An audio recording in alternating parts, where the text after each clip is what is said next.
Hello मेरे प्यारे बच्चों, चलिए आज हम स्टार्ट करते हैं एक्सरसाइज 14.2 का इंट्रोडक्शन पार्ट। ये एक्सरसाइज बहुत ही इजी है और बहुत ही इम्पोर्टेंट है, क्योंकि हमें पता है अब की बार मल्टीपल चॉइस क्वेश्चंस पूछे जाएंगे और ये जो एक्सरसाइज है उसमें बहुत सारे मल्टीपल चॉइस क्वेश्चन बन सकते हैं। तो आपको इंट्रोडक्शन पार्ट अच्छे से समझना है, सुनना है और जो जो पॉइंट मैं बताती जा रही हूँ वो आपको अपनी नोटबुक में नोट करते जाना है, ताकि वो एक शॉर्ट नोट बन जाए और जब भी आप रिवीजन करें उन शॉर्ट नोट्स को देख लें, आपको पूरा वीडियो ना देखना पड़े। तो चलिए स्टार्ट करते हैं। लास्ट एक्सरसाइज में हमने डेटा के बारे में पढ़ा था, प्राइमरी डेटा और सेकेंडरी डेटा हमने समझ लिया था, ठीक है। अब हम पढ़ेंगे कि डेटा जो है वो कितने तरीके से हम रिप्रेजेंट कर सकते हैं, ठीक है। तो सबसे पहले जो एग्जाम्पल 1 दिया हुआ है, देखो उसमें हमें 10 स्टूडेंट के मार्क्स कितने आए एक मैथमेटिक्स टेस्ट में वो गिवन है। यानी ये यहाँ पे क्या लिखा हुआ है, 10 स्टूडेंट्स के मार्क्स लिखे हुए हैं, ठीक है।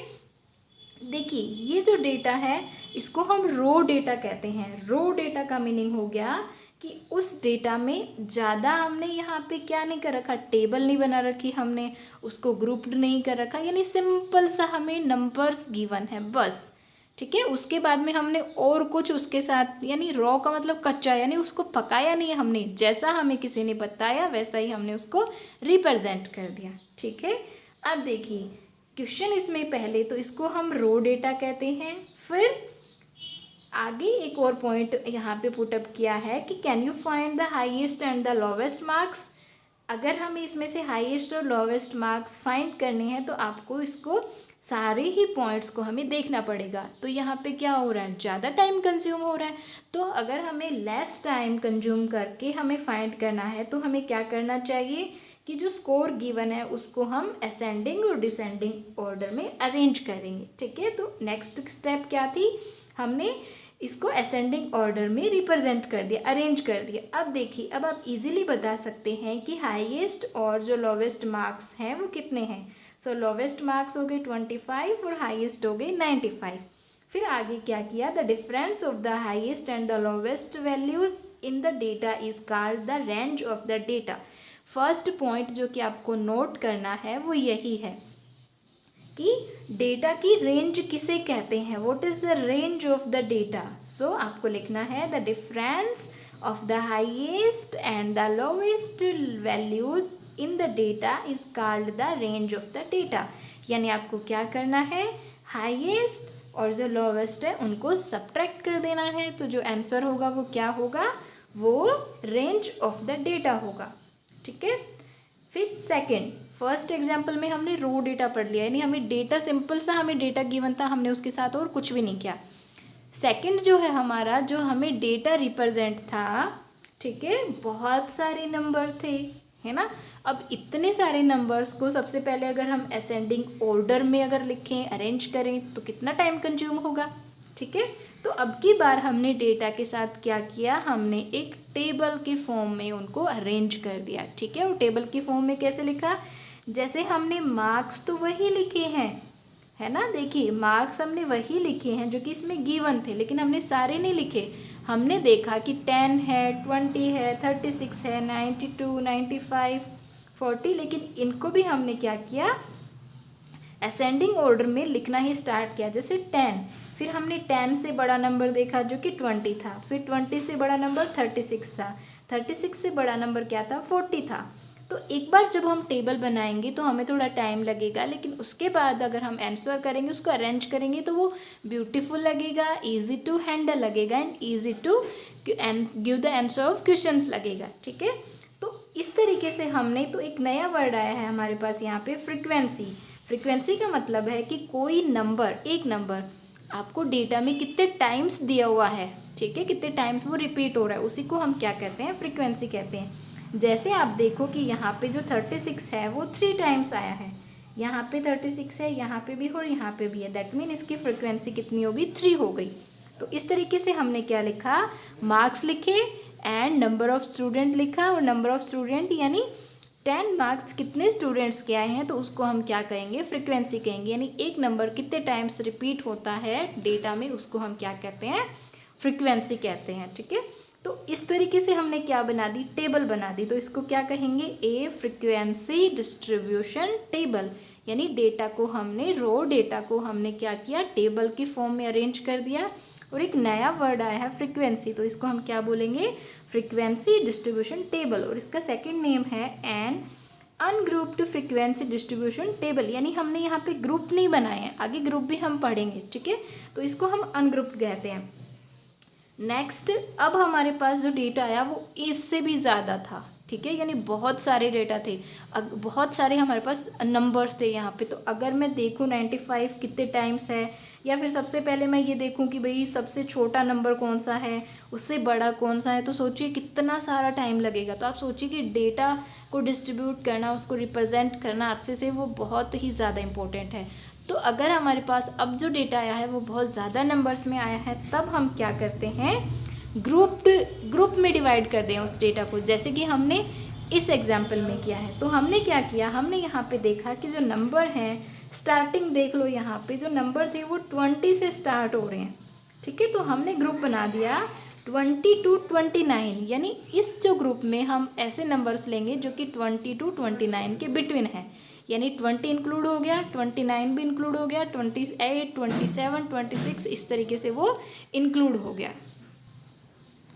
तो हमने यहाँ पे ग्रुप बनाने स्टार्ट कर दिए। ठीक है, तो हमने फर्स्ट बनाया 20 to 29। अब आप सोचेंगे मैम 20 to 29 ही क्यों बनाया, 20 to 25 भी बना सकते हैं। यस, आप 20 to 25 भी बना सकते हैं, लेकिन अगर हमारे पास बहुत सारे डेटा हैं तो 20 to 25 के बिटवीन तो 6 नंबर्स ही आएंगे, है ना। तो अगर हमें टेबल शॉर्ट बनानी है तो हमें क्या करना चाहिए, जो गैप है ग्रुप का वो ज़्यादा लेना चाहिए, ताकि हम उस ग्रुप के अंदर ज़्यादा नंबर्स को लिख सकें। ठीक है, तो हमने यहाँ पे ग्रुप बना दिया 20 to 29। अब इस ग्रुप को हम क्या कहते हैं, क्लास कहते हैं, या फिर क्लास इंटरवल्स भी कहते हैं। बहुत इंपॉर्टेंट चीज़ें आ रही हैं हमारे पास यहाँ पे। फर्स्ट क्वेश्चन ये बनता है इस पे, जैसे इस तरीके से आपको क्वेश्चन मिल जाएगा, ऊपर ये नहीं लिखा हुआ होगा कि ये इंटरवल है या ये ग्रुप है। फर्स्ट क्वेश्चन पूछेगा कि क्लास इंटरवल इनमें से कौन सा है, तो ये सभी क्या है, क्लास इंटरवल है। इनको हम क्लासेस भी कहते हैं, क्लास इंटरवल भी कहते हैं। उसके बाद आती है साइज़। इनकी जो साइज़ है उसको क्या कहते हैं, class size and class width कहते हैं। और क्लास साइज़ क्या होती है, इनका डिफरेंस, यानी डिफरेंस कितना है इनके बिटवीन, या इनके बिटवीन हम कितने नंबर काउंट कर सकते हैं, वो क्या होगा हमारे पास, इनको हम कहेंगे क्लास साइज़ और क्लास विड्थ कहेंगे। ठीक है, बहुत इंपॉर्टेंट है, इस पर बहुत सारे मल्टीपल चॉइस क्वेश्चन बन सकते हैं। फर्स्ट ये बनेगा कि क्लास साइज़ जो है वो कितनी है, तो इसमें क्लास साइज़ कितनी है, 10 की क्लास साइज़ है। ठीक है, फिर लिस्ट नंबर, क्लास में जो लिस्ट नंबर होता है उसको हम लोअर क्लास लिमिट कहते हैं, और जो ग्रेटेस्ट नंबर होता है वो हम अपर क्लास लिमिट कहते हैं उसको हम। ठीक है, तो ये जो लिमिट बताई है मैंने अभी, ये डिपेंड करती है एक क्लास पे। यानी आपको पूरा ये टेबल दे के नहीं पूछेगा कि इसके आप लोअर लिमिट या फिर अपर लिमिट लिखिए, उसमें आपको क्लास देगा। जैसे ये क्लास इंटरवल आपको दे दिया कि 50 और 59 क्लास इंटरवल में अपर क्लास लिमिट कौन सी है, तो 59 अपर क्लास लिमिट है और 50 लोअर क्लास लिमिट है। ठीक है, आई होप इजीली समझ में आ गया होगा आपको। तो ऐसे हम अगर टेबल बनाते हैं, ठीक है, उसको हम क्या कहेंगे, ग्रुप्ड फ्रीक्वेंसी डिस्ट्रीब्यूशन टेबल। पहले हमने पढ़ा था रो डेटा, फिर हमने पढ़ा अनग्रुप्ड, यानी जिसमें ऐसे ग्रुप नहीं बना रखा। ठीक है, तो आराम से समझ में आ रहा है आपको। और फिर जब ग्रुप बना दिया तो उसको हम क्या कहेंगे, ग्रुप्ड फ्रीक्वेंसी डिस्ट्रीब्यूशन टेबल। फिर टैली मार्क्स, ये आपने 8th में भी पढ़े हैं, यानी जो फ्रीक्वेंसी होती है उसको हम टैली मार्क्स से भी शो करते हैं। तो 1 को 1 लाइन से शो करेंगे, 2 को 2 लाइन से, 3 को 3 लाइन से, 4 को 4 लाइन से, और 5 को हमें क्या करना है, इन 4 लाइन्स को कट कर देना है। तो ये क्या बन गया, 5 बन गया। ठीक है, तो ये तो आपने वैसे भी 8th में अच्छे से पढ़ा हुआ है, तो आप आराम से समझ सकते हो। ये हमारी पूरी 14.2 में हमने यही पढ़ना है। तो अगर हम 14.2 का पहला क्वेश्चन देखें तो आप देखते ही समझ जाओगे कि ये कैसा डेटा है, रॉ डेटा है। ठीक है, और इसको हमें किस में कन्वर्ट करना है, फ्रीक्वेंसी डिस्ट्रीब्यूशन टेबल में। ठीक है, बहुत इजी है। सबसे पहले तो आप ब्लड ग्रुप लिखिए। कितने ब्लड ग्रुप हैं? ए है, B, O and A B, यानी हमें यहाँ पे 4 ब्लड ग्रुप का डेटा गिवन है। फिर अगर आप फ्रीक्वेंसी लिखेंगे तो ये काउंट करना है कि ए कितने टाइम्स आया है। 1 2 3 4 5 6 7 8 एंड 9। आप कहेंगे मैम यहाँ पे भी तो ए है। नहीं, ये ब्लड ग्रुप होता है जो कि पूरा कंबाइन है, ए बी। ठीक है, तो इसमें ए आया तो है लेकिन वो ए ब्लड ग्रुप नहीं है, ये आपको ध्यान रखना है।